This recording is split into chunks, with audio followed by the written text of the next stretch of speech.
அனைவருக்கும் வணக்கம். இன்னைக்கு நம்ம பார்க்க போகிறது ஒரு ஆப்பம் பார்க்க போகிறோம். நல்லா சாஃப்டாக இருக்கும், சுற்றி நல்லா முருகலாக இருக்கும். நல்லா ஒரு சட்டி மாதிரி நல்லா ஹோட்டலில் கடையிலலாம் பார்க்குற மாதிரியே நம்ம ஒரு ஆப்பம் பார்க்க போகிறோம். ஆனால் இதுக்கு உளுந்து போடல, வெந்தயமும் போடல, சாஃப்டான ஒரு ஆப்பத்தை பற்றி பார்க்க போகிறோம். வாங்க வீடியோக்குள்ளே போய் நம்ம பார்த்துட்டு வந்துடலாம். பாருங்கள், இந்த மாதிரி தான் ஆப்பம் செய்ய போகிறோம். வாங்க எப்படின்னு பார்க்கலாம்.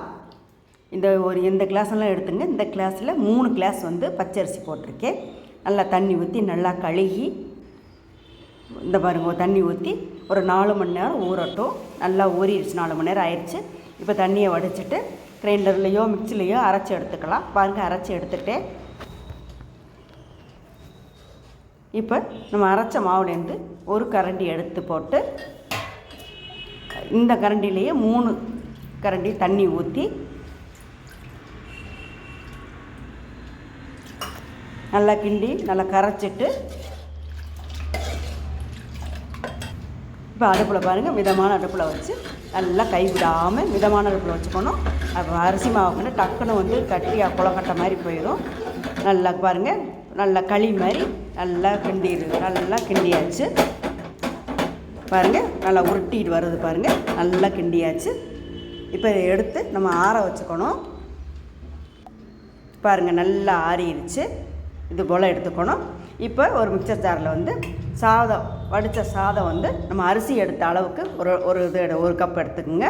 அதே இதில் தேங்காய் துருவி அந்த கருப்போடலாம் இல்லாமல் தேங்காயும் அதே அளவுக்கு அரிசி எடுத்த அளவுக்கே ஒரு கப் எடுத்துக்கலாம். இப்போ நம்ம களி கிண்டினோம்ல, அந்த அரிசி மாவை கிண்டின மாவை இதில் போட்டு ஒரு 1/4 டம்ளர் தண்ணி ஊற்றி, இல்லைன்னா அரிசி நமக்கு சாதம் அரை விடாது, அதனால் 1/4 டம்ளர் தண்ணி ஊற்றி நல்லா நைஸாக அரைச்சி எடுத்துக்கணும். பாருங்கள், இந்த மாதிரி நல்லா நைஸாக தண்ணி ஊற்றினா நல்லா நைஸாக அரை விட்டுரும். அந்த அரைச்ச மாவை நம்ம பச்சரிசி மாவு அரைச்சி வச்சுருக்கோம்ல, அதில் ஊற்றி உப்பு போட்டு நல்லா கிண்டி கையிலையும் கிண்டலாம், ஸ்பூன்லேயும் கிண்டலாம், எப்படினாலும் கிண்டலாம்.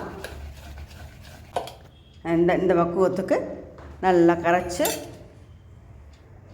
இப்போ ஒரு ஓவர் நைட் ஃபுல்லாக இருக்கட்டும். குறைஞ்சது 8 மணி நேரம் ஊறுனா ரொம்ப நல்லாயிருக்கும். நான் ஓவர் நைட் வச்சிட்றேன். பாருங்கள், மறுநாள் காலையில் பாருங்கள், நல்லா புளிச்ச வாடை, புளிச்சது நல்லாயிருக்கும். இப்போ நல்லா கிண்டி விட்டுட்டு இன்னும் தண்ணி ஊற்றணும். ஆப்பத்துக்கு ஒரு சட்டி ஒன்று வச்சுருக்கேன். இந்த மழைக்கு சுவையான ஆப்பம். உளுந்து தேவையில்லை, வெந்தயம் தேவையில்லை. பாருங்கள், நடுவில் ஊற்றிட்டு இப்படி ஒரு சுற்றி விட்டோம்னா சூப்பராக ரவுண்டாக ஆப்பம் வந்துடும். பூ மாதிரி ஊற்றினா பூ ஸ்டார் மாதிரி ஊற்றலாம். பாருங்கள், நடுவில் பஞ்சு மாதிரி சுற்றி முருகலாக பிள்ளைங்கள்லாம் விரும்புகிற மாதிரி அருமையாக வந்திருக்கு. பாருங்கள், இப்போ நமக்கு இதில் உளுந்து போடல, வெந்தயம் போடல, சாஃப்டான நல்ல ஒரு ஆப்பம் கிடச்சிருச்சு. பாருங்கள், எவ்வளோ சுவையாக, எவ்வளோ சூப்பராக இருக்குது. சாப்பிட்றதுக்கு ரொம்ப டேஸ்டியாக இருந்துச்சு. பாருங்கள், இந்த மாதிரி பூ மாதிரி ஊற்றியிருக்கேன். இப்போ மூடி வச்சிடலாம். பாருங்கள், நடுவில் பஞ்சு மாதிரி ஓரமெல்லாம் எவ்வளோ அழகாக கடையில் பார்க்குற மாதிரியே பிள்ளைங்க விரும்பி சாப்பிடுவாங்க.